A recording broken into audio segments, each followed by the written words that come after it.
আমাদের সাথে যোগাযোগ করুন। সদস্য বোর্ড, স্বেচ্ছাসেবক ব্যাচ ও অন্যান্য জীবন প্রতিভা নিরঞ্জনের জন্য আলাদাভাবে। নমস্কার, এখন আমরা এসেছি শ্রীরামপুর দুর্গাপুজো কেন্দ্রীয় কমিটির অফিসে। আমরা জেনে নেব যে শ্রীরামপুরে দুর্গাপুজো উত্তরোত্তর বৃদ্ধি পাচ্ছে, মানুষের সমাগম অনেক বাড়ছে। যত মানুষের সমাগম বাড়ে তত একটা প্রবণতা থাকে এবং যানজটও হওয়ার প্রবণতা থাকে শহরে। পুজোর সময় এটা অনেক বেড়ে যায়। এই প্রেক্ষিতে দুটো দিক আছে মূলত। একটা হচ্ছে প্রশাসনিক দিক, প্রশাসনিক থেকে কিছু পদক্ষেপ নেওয়া হয় দুর্গাপুজোর ব্যাপারটাকে কিভাবে ভালোভাবে সুশৃঙ্খলভাবে পুজো কটা দিন মানুষকে পরিষেবা দেওয়া যায়। আরেকটা দিক আছে শ্রীরামপুর দুর্গাপুজো কেন্দ্রীয় কমিটি, তাদের ছাতার তলায় যে পুজোগুলো হয় সেখানে এনারাও বেশ কয়েক বছর ধরে, মোস্ট প্রবাবলি 26 বছর ধরে এনারা খুব সুশৃঙ্খলভাবে কাজ করছেন প্রশাসনের সাথে হাত মিলিয়ে। তো আজকে আমরা এখানে কার্যকরী কমিটির সভাপতি চঞ্চল মুখার্জি এবং সাধারণ সম্পাদক সুপ্রিয় চক্রবর্তী এবং আরো দুজন কর্তা ব্যক্তিদের কাছে এসেছি, কোষাধ্যক্ষ এবং পত্রিকা সম্পাদক।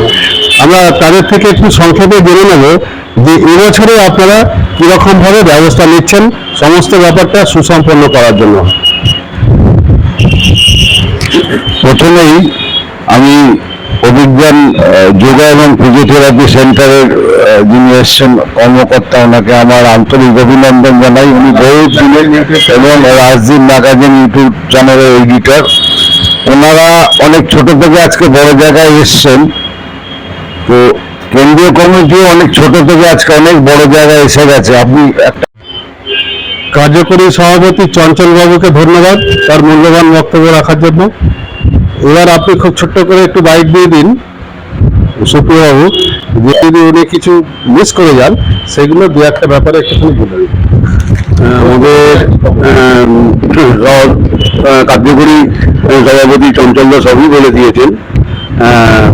আমার বলার মধ্যে আছে এই যে প্রশাসনের দিক থেকে যতটুকু ব্যবস্থা প্রশাসন নেয়, তাছাড়াও আমরা বিশেষত আমরা অন্তত 10-12 জন বাইক টহল মারি সারা রাত্রি, এবং যেখানে যখন কোনো রকম অসুবিধা হয় আমাদের ফোন নম্বরে ফোন করলেই আমরা সেখানে যত তাড়াতাড়ি পারি আমরা পৌঁছে যাই।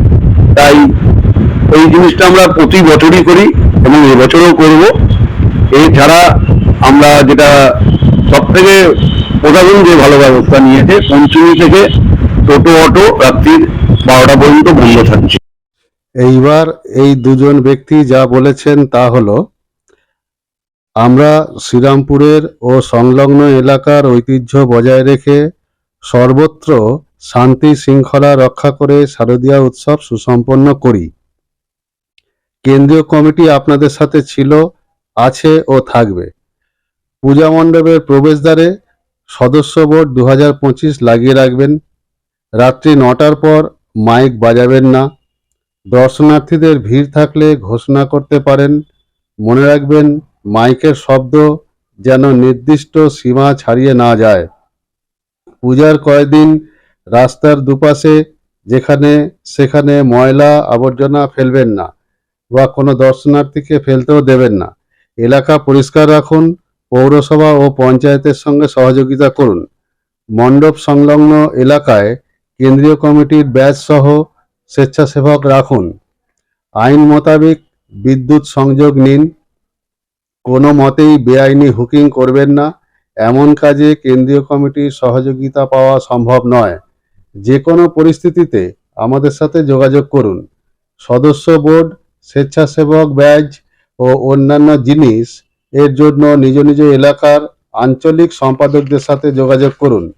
আমাদের 4টে আঞ্চলিক সম্পাদক আছে: মাহেশ অঞ্চল, মধ্য শ্রীরামপুর অঞ্চল, যাত্রা অঞ্চল, পশ্চিম রেলপাড় অঞ্চল। এই বিভিন্ন অঞ্চলেও বেশ কয়েকজনের হাতে দায়িত্ব দেওয়া আছে, আপনারা সেগুলো একটু জেনে নিন। এবার শ্রীরামপুর দুর্গাপুজো কেন্দ্রীয় কমিটি 2025-এ প্রধান উপদেষ্টা হচ্ছেন শ্রীরামপুরের পৌরপ্রধান গিরিধারী সাহা আর রাজ্যধরপুর গ্রাম পঞ্চায়েত প্রধান শ্রীমতী গোপা দে। এছাড়াও শহরের এবং আশপাশ এলাকার বিভিন্ন উল্লেখযোগ্য ব্যক্তিরা যুক্ত আছেন। আরেকটা বিশেষ ঘোষণা করছি আপনাদের কাছে, শারদ সম্মান 2025 প্রতিযোগিতা আমরা শ্রীরামপুর দুর্গাপুজো কেন্দ্রীয় কমিটির মাধ্যমে করে থাকি। সেরা প্রতিমা, সেরা মণ্ডপ, সেরা আলোকসজ্জা, মহিলাদের পূজা কমিটির সর্বাঙ্গীন সুন্দর পূজা, সেরা আবাসনের পূজা ইত্যাদি করা হবে। প্রতিযোগিতায় অংশগ্রহণ করার জন্য আবেদনপত্র আগামী 12ই সেপ্টেম্বর 2025 থেকে 18ই সেপ্টেম্বর 2025 পর্যন্ত কেন্দ্রীয় কমিটির কার্যালয় থেকে দেওয়া হবে। কার্যালয়ের ঠিকানা স্ক্রিনে দেওয়া আছে, দেখে নেবেন। আবেদনপত্র জমা দেওয়ার শেষ তারিখ 19 সেপ্টেম্বর 2025। কোনো অবস্থাতে 19 সেপ্টেম্বর 2025-এর পর আবেদনপত্র গৃহীত হবে না। 23 সেপ্টেম্বর থেকে 25 সেপ্টেম্বর 2025 বিকেল 5টা থেকে রাত 9টা পর্যন্ত কার্যালয় হইতে সদস্য বোর্ড এবং অন্যান্য জিনিস দেওয়া হবে। অতি অবশ্যই কেন্দ্রীয় কমিটির বর্তমান বছরের বিলের কপি সঙ্গে আনবেন এগুলো নেওয়ার জন্য। আমাদের লোক কম থাকায় পূজা মণ্ডপে জিনিসপত্র গিয়ে দিয়ে আসা সম্ভব নয়। সুপ্রিয় বাবু এবং চঞ্চল বাবুর পক্ষে আমি এগুলো বললাম। আমি সুদীপ্ত বিশ্বাস, এডিটর, রাজদীপ ম্যাগাজিন।